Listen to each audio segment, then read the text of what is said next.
Salut les filles, on se retrouve aujourd'hui avec une nouvelle revue donc du nouveau fond de teint Maybelline, le Dream Wonder Nude. Donc je l'ai pris en teinte 21, nude beige doré.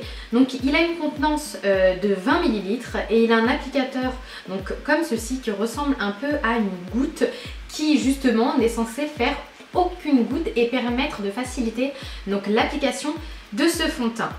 Beaucoup d'entre vous pensent que c'est un dupe du Yves Saint Laurent l'encre de peau, mais en aucun cas ils n'ont aucun point commun, hormis peut-être l'applicateur.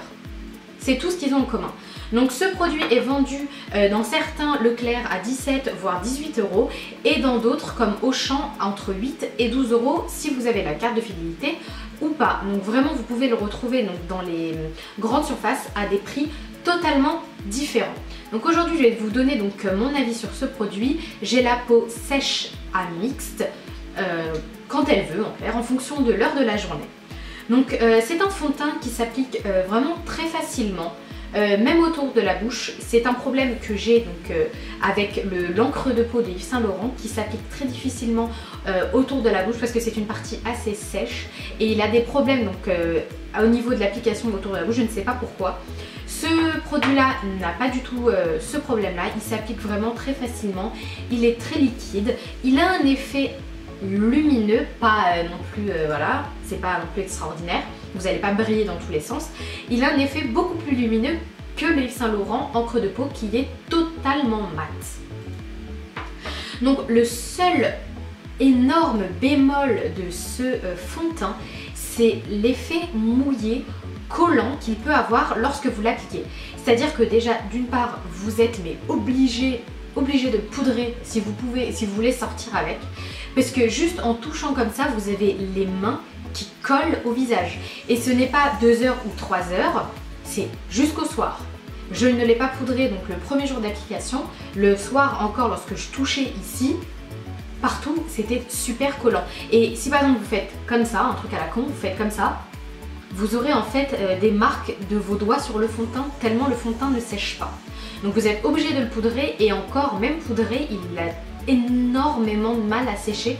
Donc c'est un énorme point faible pour ce fond de teint qui vraiment aura tendance à bouger au fur et à mesure de la journée. Alors j'ose même pas imaginer sur une peau grasse le résultat qu'il peut avoir. En tout cas pour moi il n'est pas du tout adapté aux peaux grasses puisqu'il ne sèche pas du tout de lui-même.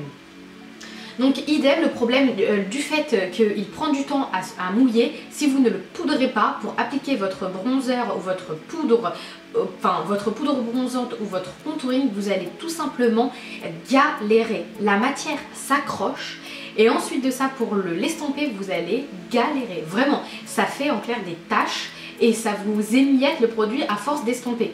Donc vraiment si vous ne le poudrez pas, vous ne pouvez pas vous maquiller le teint juste après. C'est vraiment une galère. Donc un bon point parce qu'il a quand même des bons côtés, c'est qu'il est bien couvrant, il couvre toutes les imperfections, une qualité que n'a pas forcément l'encre de peau qui à mon sens est couvrant, mais quand vous avez un gros bouton rouge vous devez repasser avec donc de l'anti-cerne ou du correcteur, alors qu'avec le Dream Wonder Nude il est vraiment très couvrant et pour moi je n'ai pas besoin du tout d'appliquer donc d'anti-cerne juste au dessus. Donc comme je vous l'ai dit, ce fond de teint n'est pas du tout un dupe de l'encre de peau. Il a un effet beaucoup plus mouillé et il ne rend pas du tout il n'a pas du tout le même rendu que l'encre de peau qui vous donne vraiment une peau à tomber par terre. Celui-ci ce n'est pas du tout le cas. C'est un bon fond de teint pour ce prix, mais voilà, ce n'est pas un fond de teint extraordinaire. Vraiment le gros point négatif, c'est qu'il prend énormément de temps à sécher, il reste vraiment collant toute la journée et ça c'est juste insupportable. Donc si je devrais lui donner une note, je lui donnerais donc 6,5 sur 10. Donc voilà, j'espère que cette revue vous a plu et que mes informations vont vous aider lors de l'achat. Donc voilà, n'hésitez surtout pas à partager ma vidéo, à liker et vous abonner. Je vous fais plein de bisous. Bye.